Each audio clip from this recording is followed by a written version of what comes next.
नमस्कार, one page YouTube channel में आपका स्वागत है। आज सुनिए मुंशी प्रेमचंद की लिखी कहानी राजा हरदौल। आज का दिन बीता, रात आई, पर बुंदेलों की आंखों में नींद कहाँ। लोगों ने करवटें बदलकर रात काटी। जैसे दुखित मनुष्य विकलता से सुबह की बाट जोहता है, उसी तरह बुंदेले रह रह कर आकाश की तरफ देखते और उसकी धीमी चाल पर झुंझलाते थे। उनके जातीय घमंड पर गहरा घाव लगा था। दूसरे दिन ज्यों ही सूर्य निकला, 3 लाख बुंदेले तालाब के किनारे पहुंचे। जिस समय भालदेव शेर की तरह अखाड़े की तरफ चला, दिलों में धड़कन सी होने लगी। कल जब कालदेव अखाड़े में उतरा था, बुंदेलों के हौसले बढ़े हुए थे, पर आज वह बात न थी। हृदय में आशा की जगह डर घुसा हुआ था।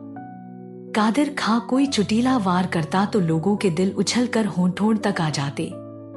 सूर्य सिर पर चढ़ा जाता था और लोगों के दिल बैठ जाते थे। इसमें कोई संदेह नहीं कि भालदेव अपने भाई से फुर्तीला और तेज था। उसने कई बार कादिर खां को नीचा दिखलाया, पर दिल्ली का निपुण पहलवान हर बार संभल जाता था। पूरे 3 घंटे तक दोनों बहादुरों में तलवारें चलती रहीं। एकाएक खटाके की आवाज हुई और भालदेव की तलवार के 2 टुकड़े हो गए। राजा हरदौल अखाड़े के सामने खड़े थे। उन्होंने भालदेव की तरफ तेजी से अपनी तलवार फेंकी। भालदेव तलवार लेने के लिए झुका ही था कि कादिर खां की तलवार उसकी गर्दन पर आ पड़ी। घाव गहरा न था, केवल एक चरका था, पर उसने लड़ाई का फैसला कर दिया। हताश बुंदेले अपने अपने घरों को लौटे। यद्यपि भालदेव अब भी लड़ने को तैयार था, पर हरदौल ने समझा कर कहा कि भाइयों, हमारी हार उसी समय हो गई जब हमारी तलवार ने जवाब दे दिया। यदि हम कादिर खां की जगह होते तो निहत्थे आदमी पर वार न करते, और जब तक हमारे शत्रु के हाथ में तलवार न आ जाती, हम उस पर हाथ न उठाते। पर कादिर खां में यह उदारता कहाँ। बलवान शत्रु का सामना करने में उदारता को ताक पर रख देना पड़ता है।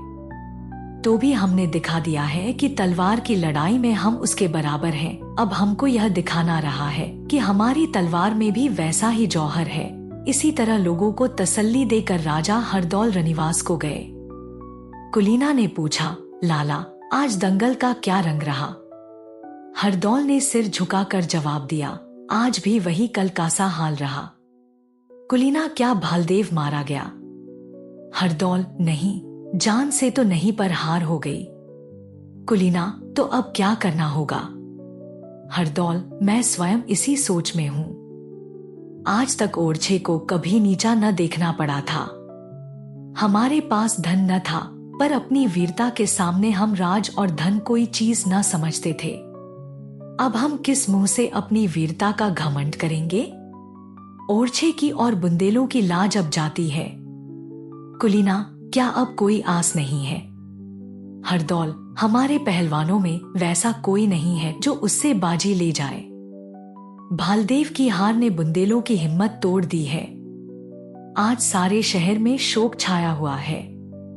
सैकड़ों घरों में आग नहीं जली, चिराग रोशन नहीं हुआ। हमारे देश और जाति की वह चीज जिससे हमारा मान था, अब अंतिम सांस ले रही है। भालदेव हमारा उस्ताद था। उसके हार चुकने के बाद मेरा मैदान में आना धृष्टता है, पर बुंदेलों की साख जाती है तो मेरा सिर भी उसके साथ जाएगा। कादिर खां बेशक अपने हुनर में एक ही है, पर हमारा भालदेव कभी उससे कम नहीं। उसकी तलवार यदि भालदेव के हाथ में होती तो मैदान जरूर उसके हाथ रहता। ओरछे में केवल एक तलवार है जो कादिर खां की तलवार का मुंह मोड़ सकती है। वह भैया की तलवार है। अगर तुम ओरछे की नाक रखना चाहती हो तो उसे मुझे दे दो। यह हमारी अंतिम चेष्टा होगी। यदि इस बार भी हार हुई तो ओरछे का नाम सदैव के लिए डूब जाएगा। कुलीना सोचने लगी, तलवार इनको दूं या न दूं। राजा रुक गए हैं। उनकी आज्ञा थी कि किसी दूसरे की परछाई भी उस पर न पड़ने पाए। क्या ऐसी दशा में मैं उनकी आज्ञा का उल्लंघन करूं तो वे नाराज होंगे? कभी नहीं। जब वे सुनेंगे कि मैंने कैसे कठिन समय में तलवार निकाली है, तो उन्हें सच्ची प्रसन्नता होगी। बुंदेलों की आन किसको इतनी प्यारी नहीं है? उससे ज्यादा ओरछे की भलाई चाहने वाला कौन होगा? इस समय उनकी आज्ञा का उल्लंघन करना ही आज्ञा मानना है। यह सोचकर कुलीना ने तलवार हरदौल को दे दी। सवेरा होते ही यह खबर फैल गई कि राजा हरदौल कादिर खां से लड़ने के लिए जा रहे हैं। इतना सुनते ही लोगों में सनसनी सी फैल गई और चौंक उठे। पागलों की तरह लोग अखाड़े की ओर दौड़े। हर एक आदमी कहता था कि जब तक हम जीते हैं महाराज को लड़ने नहीं देंगे। पर जब लोग अखाड़े के पास पहुंचे तो देखा कि अखाड़े में बिजलियां सी चमक रही हैं। बुंदेलों के दिलों पर उस समय जैसी बीत रही थी उसका अनुमान करना कठिन है। उस समय उस लंबे चौड़े मैदान में जहां तक निगाह जाती थी आदमी ही आदमी नजर आते थे, पर चारों तरफ सन्नाटा था। हर एक आंख अखाड़े की तरफ लगी हुई थी और हर एक का दिल हरदौल की मंगल कामना के लिए ईश्वर का प्रार्थी था। कादिर खां का एक एक वार हजारों दिलों के टुकड़े कर देता था और हरदौल की एक एक काट से मनों में आनंद की लहरें उठती थी। अखाड़ों में दो पहलवानों का सामना था और अखाड़े के बाहर आशा और निराशा का। आखिर घड़ियाल ने पहला पहर बजाया और हरदौल की तलवार बिजली बनकर कादिर के सिर पर गिरी। यह देखते ही बुंदेले मारे आनंद के उन्मत्त हो गए। किसी को किसी की सुधि न रही। कोई किसी से गले मिलता, कोई उछलता और कोई छलांगे मारता था। हजारों आदमियों पर वीरता का नशा छा गया। तलवारें स्वयं म्यान से निकल पड़ी, भाले चमकने लगे। जीत की खुशी में सैकड़ों जानें भेंट हो गईं। पर जब हरदौल अखाड़े से बाहर आए और उन्होंने बुंदेलों की ओर तेज निगाहों से देखा तो आन की आन में लोग संभल गए। तलवारें म्यान में जा छिपी। ख्याल आ गया, यह खुशी क्यों, यह उमंग क्यों और यह पागलपन किस लिए? बुंदेलों के लिए यह कोई नई बात नहीं हुई। इस विचार ने लोगों का दिल ठंडा कर दिया। हरदौल की इस वीरता ने उसे हर एक बुंदेले के दिल में मान प्रतिष्ठा की ऊंची जगह पर बिठाया, जहां न्याय और उदारता भी उसे न पहुंचा सकती थी। वह पहले ही से सर्वप्रिय था और अब वह अपनी जाति का वीरवर और बुंदेला दिलावरी का सिरमौर बन गया। राजा जुझार सिंह ने भी दक्षिण में अपनी योग्यता का परिचय दिया। वे केवल लड़ाई में ही वीर न थे, बल्कि राज्य शासन में भी अद्वितीय थे। उन्होंने अपने सुप्रबंध से दक्षिण प्रांतों का बलवान राज्य बना दिया और वर्ष भर के बाद बादशाह से आज्ञा लेकर वे ओरछे की तरफ चले। ओरछे की याद उन्हें सदैव बेचैन करती रही। आह ओरछा, वह दिन कब आएगा कि फिर तेरे दर्शन होंगे। राजा मंजिलें मारते चले आते थे, न भूख थी न प्यास। ओरछे वालों की मोहब्बत खींचे लिए आती थी। यहां तक कि ओरछे के जंगलों में आ पहुंचे। साथ के आदमी पीछे छूट गए। दोपहर का समय था, धूप तेज थी। वे घोड़े से उतरे और एक पेड़ की छां में जा बैठे। भाग्यवश आज हरदौल भी जीत की खुशी में शिकार खेलने निकले थे। सैकड़ों बुंदेला सरदार उनके साथ थे। सब अभिमान के नशे में चूर थे। उन्होंने राजा जुझार सिंह को अकेले बैठे थे देखा, पर वे अपने घमंड में इतने डूबे हुए थे कि इनके पास तक न आए। समझा कोई यात्री होगा। हरदौल की आंखों ने भी धोखा खाया। वे घोड़े पर सवार करते हुए जुझार सिंह के सामने आए और पूछना चाहते थे कि तुम कौन हो कि भाई से आंख मिल गई। पहचानते ही घोड़े से कूद पड़े और उनको प्रणाम किया। राजा ने भी उठकर हरदौल को छाती से लगा लिया, पर उस छाती में अब भाई की मोहब्बत न थी। मोहब्बत की जगह ईर्ष्या ने घेर ली थी, और वह केवल इसीलिए कि हरदौल दूर से नंगे पैर उनकी तरफ न दौड़ा। उसके सवारों ने दूर ही से उनकी अभ्यर्थना न की। संध्या होते होते दोनों भाई ओरछे पहुंचे। राजा के लौटने का समाचार पाते ही नगर में प्रसन्नता की दुंदुभी बजने लगी। हर जगह आनंदोत्सव होने लगा और तुरता फुर्ती शहर जगमगा उठा। आज का दिन बीता, रात आई, पर बुंदेलों की आंखों में नींद कहाँ। लोगों ने करवटें बदलकर रात काटी। जैसे दुखित मनुष्य विकलता से सुबह की बाट जोहता है, उसी तरह बुंदेले रह रह कर आकाश की तरफ देखते और उसकी धीमी चाल पर झुंझलाते थे। उनके जातीय घमंड पर गहरा घाव लगा था। दूसरे दिन ज्यों ही सूर्य निकला, 3 लाख बुंदेले तालाब के किनारे पहुंचे। जिस समय भालदेव शेर की तरह अखाड़े की तरफ चला, दिलों में धड़कन सी होने लगी। कल जब कालदेव अखाड़े में उतरा था, बुंदेलों के हौसले बढ़े हुए थे, पर आज वह बात न थी। हृदय में आशा की जगह डर घुसा हुआ था। कादिर खां कोई चुटीला वार करता तो लोगों के दिल उछलकर होंठ तक आ जाते। सूर्य सिर पर चढ़ा जाता था और लोगों के दिल बैठ जाते थे। इसमें कोई संदेह नहीं कि भालदेव अपने भाई से फुर्तीला और तेज था। उसने कई बार कादिर खां को नीचा दिखलाया, पर दिल्ली का निपुण पहलवान हर बार संभल जाता था। पूरे 3 घंटे तक दोनों बहादुरों में तलवारें चलती रहीं। एकाएक खटाके की आवाज हुई और भालदेव की तलवार के 2 टुकड़े हो गए। राजा हरदौल अखाड़े के सामने खड़े थे। उन्होंने भालदेव की तरफ तेजी से अपनी तलवार फेंकी। भालदेव तलवार लेने के लिए झुका ही था कि कादिर खां की तलवार उसकी गर्दन पर आ पड़ी। घाव गहरा न था, केवल एक चरका था, पर उसने लड़ाई का फैसला कर दिया। हताश बुंदेले अपने अपने घरों को लौटे। यद्यपि भालदेव अब भी लड़ने को तैयार था, पर हरदौल ने समझा कर कहा कि भाइयों, हमारी हार उसी समय हो गई जब हमारी तलवार ने जवाब दे दिया। यदि हम कादिर खां की जगह होते तो निहत्थे आदमी पर वार न करते, और जब तक हमारे शत्रु के हाथ में तलवार न आ जाती, हम उस पर हाथ न उठाते। पर कादिर खां में यह उदारता कहाँ। बलवान शत्रु का सामना करने में उदारता को ताक पर रख देना पड़ता है। तो भी हमने दिखा दिया है कि तलवार की लड़ाई में हम उसके बराबर हैं। अब हमको यह दिखाना रहा है कि हमारी तलवार में भी वैसा ही जौहर है।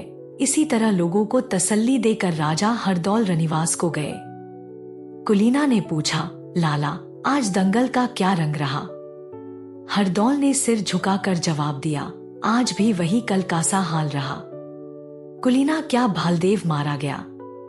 हरदौल, नहीं, जान से तो नहीं, पर हार हो गई। कुलीना, तो अब क्या करना होगा? हरदौल, मैं स्वयं इसी सोच में हूं। आज तक ओरछे को कभी नीचा न देखना पड़ा था। हमारे पास धन न था, पर अपनी वीरता के सामने हम राज और धन कोई चीज न समझते थे। अब हम किस मुंह से अपनी वीरता का घमंड करेंगे? ओरछे की और बुंदेलों की लाज अब जाती है। कुलीना, क्या अब कोई आस नहीं है? हरदौल, हमारे पहलवानों में वैसा कोई नहीं है जो उससे बाजी ले जाए। भालदेव की हार ने बुंदेलों की हिम्मत तोड़ दी है। आज सारे शहर में शोक छाया हुआ है। सैकड़ों घरों में आग नहीं जली, चिराग रोशन नहीं हुआ। हमारे देश और जाति की वह चीज जिससे हमारा मान था, अब अंतिम सांस ले रही है। भालदेव हमारा उस्ताद था। उसके हार चुकने के बाद मेरा मैदान में आना धृष्टता है, पर बुंदेलों की साख जाती है तो मेरा सिर भी उसके साथ जाएगा। कादिर खां बेशक अपने हुनर में एक ही है, पर हमारा भालदेव कभी उससे कम नहीं।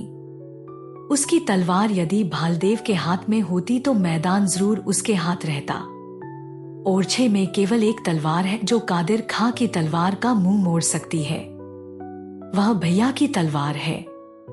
अगर तुम ओरछे की नाक रखना चाहती हो तो उसे मुझे दे दो।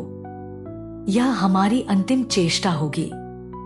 यदि इस बार भी हार हुई तो ओरछे का नाम सदैव के लिए डूब जाएगा। कुलीना सोचने लगी, तलवार इनको दूं या न दूं।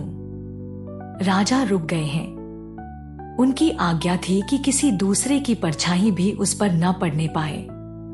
क्या ऐसी दशा में मैं उनकी आज्ञा का उल्लंघन करूं तो वे नाराज होंगे? कभी नहीं।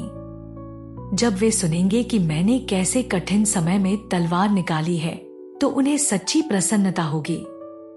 बुंदेलों की आन किसको इतनी प्यारी नहीं है? उससे ज्यादा ओरछे की भलाई चाहने वाला कौन होगा?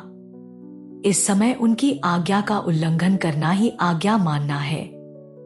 यह सोचकर कुलीना ने तलवार हरदौल को दे दी। सवेरा होते ही यह खबर फैल गई कि राजा हरदौल कादिर खां से लड़ने के लिए जा रहे हैं। इतना सुनते ही लोगों में सनसनी सी फैल गई और चौंक उठे। पागलों की तरह लोग अखाड़े की ओर दौड़े। हर एक आदमी कहता था कि जब तक हम जीते हैं महाराज को लड़ने नहीं देंगे। पर जब लोग अखाड़े के पास पहुंचे तो देखा कि अखाड़े में बिजलियां सी चमक रही हैं। बुंदेलों के दिलों पर उस समय जैसी बीत रही थी उसका अनुमान करना कठिन है। उस समय उस लंबे चौड़े मैदान में जहां तक निगाह जाती थी आदमी ही आदमी नजर आते थे, पर चारों तरफ सन्नाटा था।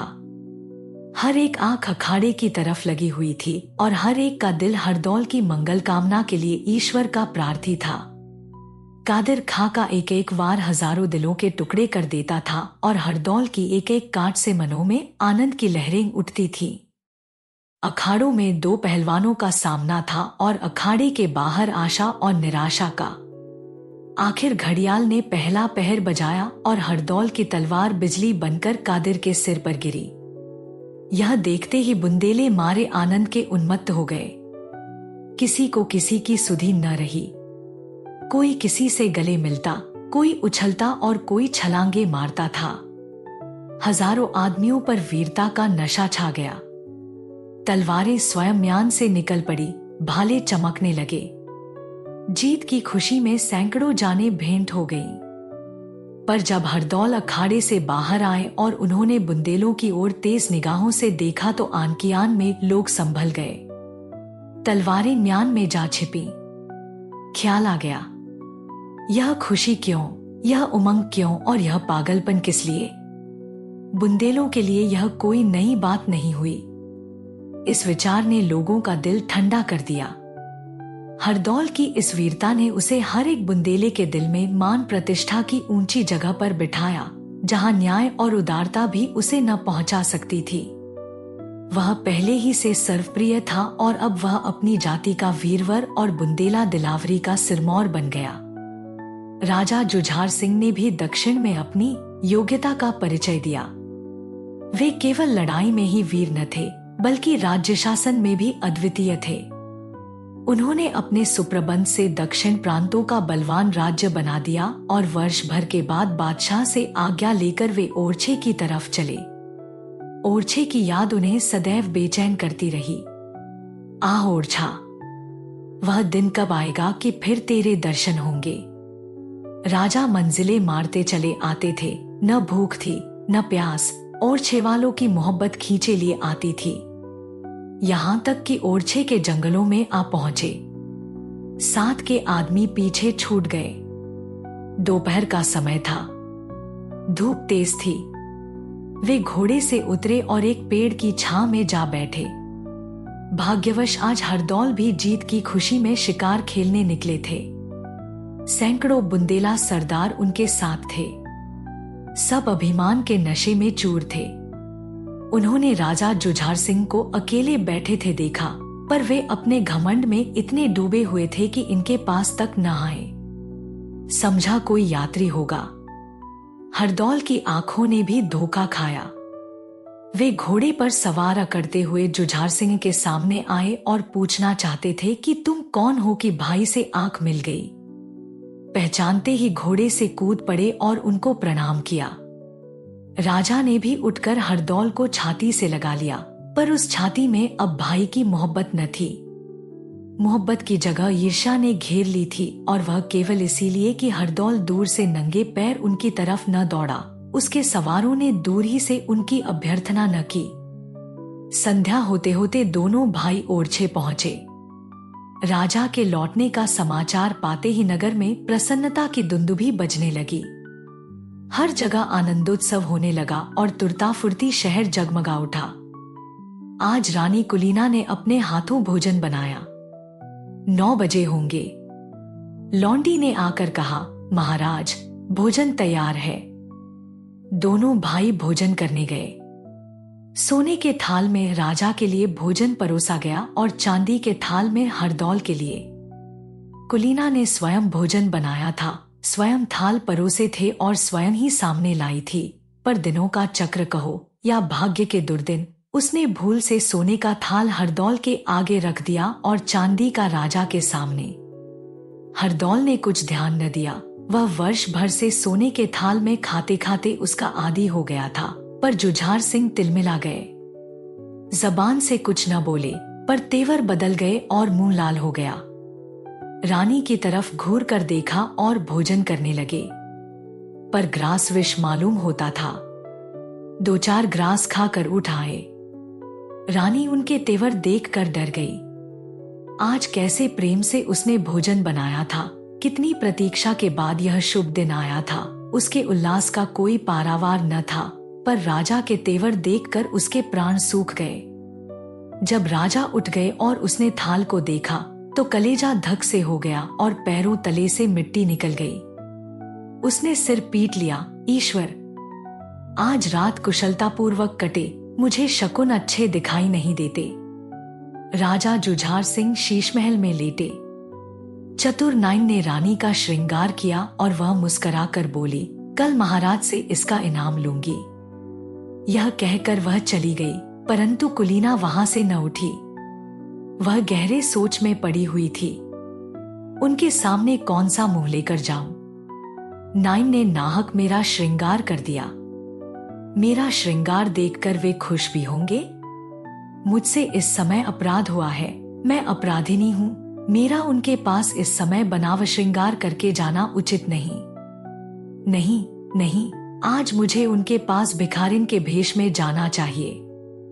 मैं उनसे क्षमा मांगूंगी। इस समय मेरे लिए यही उचित है। यह सोचकर रानी बड़े शीशे के सामने खड़ी हो गई। वह अप्सरासी मालूम होती थी। सुंदरता की कितनी ही तस्वीरें उसने देखी थी, पर उसे इस समय शीशे की तस्वीर सबसे ज्यादा खूबसूरत मालूम होती थी। सुंदरता और आत्मरुचि का साथ है। हल्दी बिना रंग के नहीं रह सकती। थोड़ी देर के लिए कुलीना सुंदरता के मद से फूल उठी। वह तन कर खड़ी हो गई। लोग कहते हैं कि सुंदरता में जादू है, और वह जादू जिसका कोई उतार नहीं। धर्म और कर्म, तन और मन सब सुंदरता पर न्यौछावर है। मैं सुंदर न सही, ऐसी कुरूपा भी नहीं हूं। क्या मेरी सुंदरता में इतनी भी शक्ति नहीं है कि महाराज से मेरा अपराध क्षमा करा सके? ये बाहुलताएं जिस समय उनके गले का हार होंगी, ये आंखें जिस समय प्रेम के मद से लाल होकर देखेंगी, तब क्या मेरे सौंदर्य की शीतलता उनकी क्रोधाग्नि को ठंडा न कर देंगी? पर थोड़ी देर में रानी को ज्ञात हुआ, आह, यह मैं क्या स्वप्न देख रही हूं? मेरे मन में ऐसी बातें क्यों आती हैं? मैं अच्छी हूं या बुरी हूं, उनकी चेरी हूं। मुझसे अपराध हुआ है, मुझे उनसे क्षमा मांगनी चाहिए। यह श्रृंगार और बनाव इस समय उपयुक्त नहीं है। यह सोचकर रानी ने सब गहने उतार दिए। इतर में बसी हुई रेशम की साड़ी अलग कर दी। मोतियों से भरी मांग खोल दी और वह खूब फूट फूट कर रोई। यह मिलाप की रात वियोग की रात से भी विशेष दुखदायिनी है। भिखारिनी का भेष बनाकर रानी शीशमहल की ओर चली। पैर आगे बढ़ते थे, पर मन पीछे हटा जाता था। दरवाजे तक आई, पर भीतर पैर न रख सकी। दिल धड़कने लगा। ऐसा जान पड़ा मानो उसके पैर थर्रा रहे हैं। राजा जुझार सिंह बोले, कौन है? कुलीना, भीतर क्यों नहीं आ जाती? कुलीना ने जी कड़ा करके कहा, महाराज, कैसे आऊं? मैं अपनी जगह क्रोध को बैठा पाती हूं। राजा यह क्यों नहीं कहती कि मन दोषी है, इसलिए आंखें नहीं मिलने देता? कुलीना, निस्संदेह मुझसे अपराध हुआ है, पर एक अबला आपसे क्षमा का दान मांगती है। राजा, इसका प्रायश्चित करना होगा। कुलीना, क्यों कर? राजा, हरदौल के खून से। कुलीना सिर से पैर तक कांप गई। बोली, क्या इसलिए कि आज मेरी भूल से जोनार के थालों में उलटफेर हो गया? राजा, नहीं, इसलिए कि तुम्हारे प्रेम में हरदौल ने उलटफेर कर दिया। जैसे आग की आंच से लोहा लाल हो जाता है, वैसे ही रानी का मुंह लाल हो गया। क्रोध की अग्नि सद्भावों को भस्म कर देती है, प्रेम और प्रतिष्ठा, दया और न्याय सब जल के राख हो जाते हैं। 1 मिनट तक रानी को ऐसा मालूम हुआ मानो दिल और दिमाग दोनों खोल रहे हैं, पर उसने आत्मदमन की अंतिम चेष्टा से अपने को संभाला। केवल इतना बोली, हरदौल को अपना लड़का और भाई समझती हूँ। राजा उठ बैठे और कुछ नर्म स्वर में बोले, नहीं, हरदौल लड़का नहीं है, लड़का मैं हूँ जिसने तुम्हारे ऊपर विश्वास किया। कुलीना, मुझे तुमसे ऐसी आशा न थी। मुझे तुम्हारे ऊपर घमंड था। मैं समझता था चांद सूर्य टल सकते हैं, पर तुम्हारा दिल नहीं टल सकता। पर आज मुझे मालूम हुआ कि वह मेरा लड़कपन था। बड़ों ने सच कहा है कि स्त्री का प्रेम पानी की धार है, जिस ओर ढाल पाता है उधर ही बह जाता है। सोना ज्यादा गर्म होकर पिघल जाता है। कुलीना रोने लगी। क्रोध की आग पानी बनकर आंखों से निकल पड़ी। जब आवाज वश में हुई तो बोली, आपके इस संदेह को कैसे दूर करूं? राजा, हरदौल के खून से। रानी, मेरे खून से दाग न मिटेगा। राजा, तुम्हारे खून से और पक्का हो जाएगा। रानी, और कोई उपाय नहीं है? राजा, नहीं। रानी, यह आपका अंतिम विचार है। राजा, हाँ, यह मेरा अंतिम विचार है। देखो, इस पानदान में पान का बीड़ा रखा है। तुम्हारे सतीत्व की परीक्षा यही है कि तुम हरदौल को इसे अपने हाथों खिला दो। मेरे मन का भ्रम उसी समय निकलेगा जब इस घर से हरदौल की लाश निकलेगी। रानी ने घृणा की दृष्टि से पान के बीड़े को देखा और वह उल्टे पैर लौट आई। रानी सोचने लगी, क्या हरदौल के प्राण लूं? निर्दोष सच्चरित्र वीर हरदौल की जान से अपने सतीत्व की परीक्षा दूं। उस हरदौल के खून से अपना हाथ काला करूं जो मुझे बहन समझता है। यह पाप किसके सिर पड़ेगा? क्या एक निर्दोष का खून रंग न लाएगा? आह, अभागी कुलीना, तुझे आज अपने सतीत्व की परीक्षा देने की आवश्यकता पड़ी है, और वह ऐसी कठिन? नहीं, यह पाप मुझसे नहीं होगा। यदि राजा मुझे उल्टा समझते हैं तो समझे, उन्हें मुझ पर संदेह है तो हो। मुझसे यह पाप न होगा। राजा को ऐसा संदेह क्यों हुआ? क्या केवल थालों के बदल जाने से? नहीं, अवश्य कोई और बात है। आज हरदौल उन्हें जंगल में मिल गया। राजा ने उसकी कमर में तलवार देखी होगी। क्या आश्चर्य है, हरदौल से कोई अपमान भी हो गया हो। मेरा अपराध क्या है? मुझ पर इतना बड़ा दोष क्यों लगाया जाता है? केवल थालों के बदल जाने से? हे ईश्वर, मैं किससे अपना दुख कहूं? तू ही मेरा साक्षी है। जो चाहे सो हो, पर मुझसे यह पाप न होगा। रानी ने फिर सोचा, राजा, तुम्हारा हृदय ऐसा ओछा और नीच है? तुम मुझसे हरदौल की जान लेने को कहते हो। यदि तुमसे उसका अधिकार और मान नहीं देखा जाता तो क्यों साफ साफ ऐसा नहीं कहते? क्यों मर्दों की लड़ाई नहीं लड़ते? क्यों स्वयं अपने हाथ से उसका सिर नहीं काटते और मुझसे वह काम करने को कहते हो? तुम खूब जानते हो मैं यह नहीं कर सकती। यदि मुझसे तुम्हारा जी उकता गया है, यदि मैं तुम्हारी जान की जंजाल हो गई हूँ, तो मुझे काशी या मथुरा भेज दो। मैं बेखट के चली जाऊंगी, पर ईश्वर के लिए मेरे सिर इतना बड़ा कलंक न लगने दो। पर मैं जीवित ही क्यों रहूं? मेरे लिए अब जीवन में कोई सुख नहीं है। अब मेरा मरना ही अच्छा है। मैं स्वयं प्राण दे दूंगी, पर यह महापाप मुझसे न होगा। विचारों ने फिर पलटा खाया। तुमको पाप करना ही होगा। इससे बड़ा पाप शायद आज तक संसार में न हुआ हो, पर यह पाप तुमको करना होगा। तुम्हारे पतिव्रत पर संदेह किया जा रहा है और तुम्हें इस संदेह को मिटाना होगा। यदि तुम्हारी जान जोखिम में होती तो कुछ हर्ज न था। अपनी जान देकर हरदौल को बचा लेती, पर इस समय तुम्हारे पतिव्रत पर आंच आ रही है। इसलिए तुम्हें यह पाप करना ही होगा, और पाप करने के बाद हंसना और प्रसन्न रहना होगा। यदि तुम्हारा चित्त तनिक भी विचलित हुआ, यदि तुम्हारा मुखड़ा जरा भी मध्यम हुआ, तो इतना बड़ा पाप करने पर भी तुम संदेह मिटाने में सफल न होगी। तुम्हारे जी पर चाहे जो बीते, पर तुम्हें यह पाप करना ही पड़ेगा। परंतु कैसे होगा? क्या मैं हरदौल का सिर उतारूंगी? यह सोचकर रानी के शरीर में कंपी आ गई। नहीं, मेरा हाथ उस पर कभी नहीं उठ सकता। प्यारे हरदौल, मैं तुम्हें खिला सकती।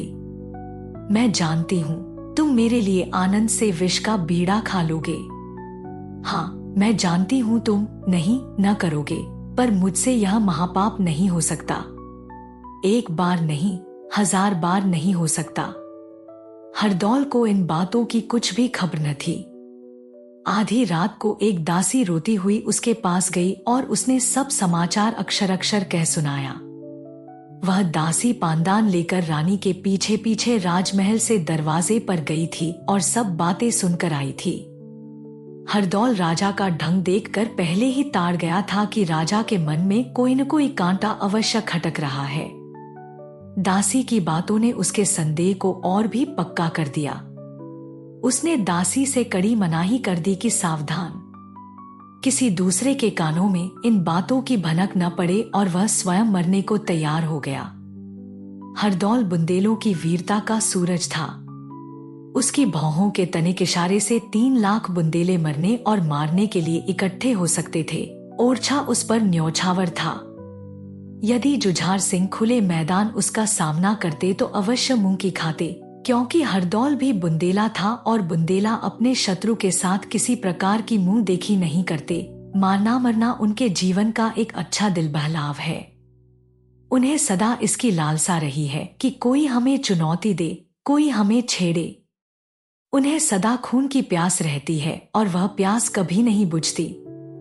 परंतु उस समय एक स्त्री को उसके खून की जरूरत थी और उसका साहस उसके कानों में कहता था कि एक निर्दोष और सती अबला के लिए अपने शरीर का खून देने में मुंह न मोड़ो।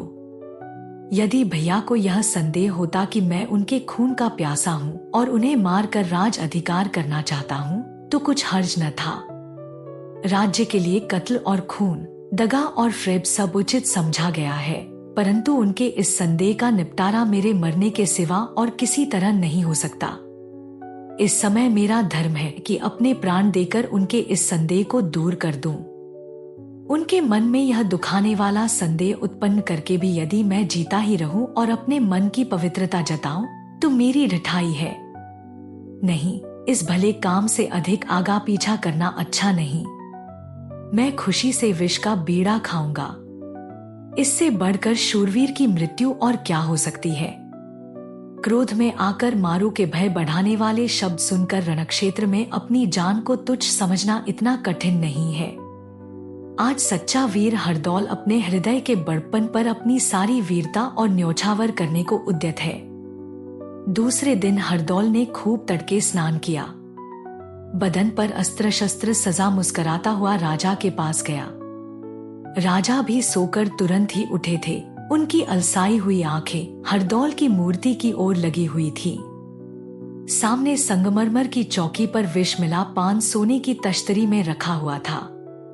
राजा कभी पान की ओर ताकते और कभी मूर्ति की ओर। शायद उनके विचार ने इस विष की गांठ और उस मूर्ति में एक संबंध पैदा कर दिया था। उस समय जो हरदौल एकाएक घर में पहुंचे तो राजा चौंक पड़े। उन्होंने संभल कर पूछा, इस समय कहाँ चले? हरदौल का मुखड़ा प्रफुल्लित था। वह हंसकर बोला, कल आप यहाँ पधारे हैं, इसी खुशी में मैं आज शिकार खेलने जाता हूँ। आपको ईश्वर ने अजित बनाया है, मुझे अपने हाथ से विजय का बीड़ा दीजिए। यह कहकर हरदौल ने चौकी पर से पानदान उठा लिया और उसे राजा के सामने रखकर बीड़ा लेने के लिए हाथ बढ़ाया। हरदौल का खिला हुआ मुखड़ा देखकर राजा की ईर्ष्या की आग और भी भड़क उठी। दुष्ट, मेरे घाव पर नमक छिड़कने आया है। मेरे मान और विश्वास को मिट्टी में मिलाने पर भी तेरा जी न भरा।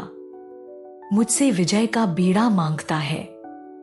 हाँ, यह विजय का बीड़ा है, पर तेरी विजय का नहीं, मेरी विजय का।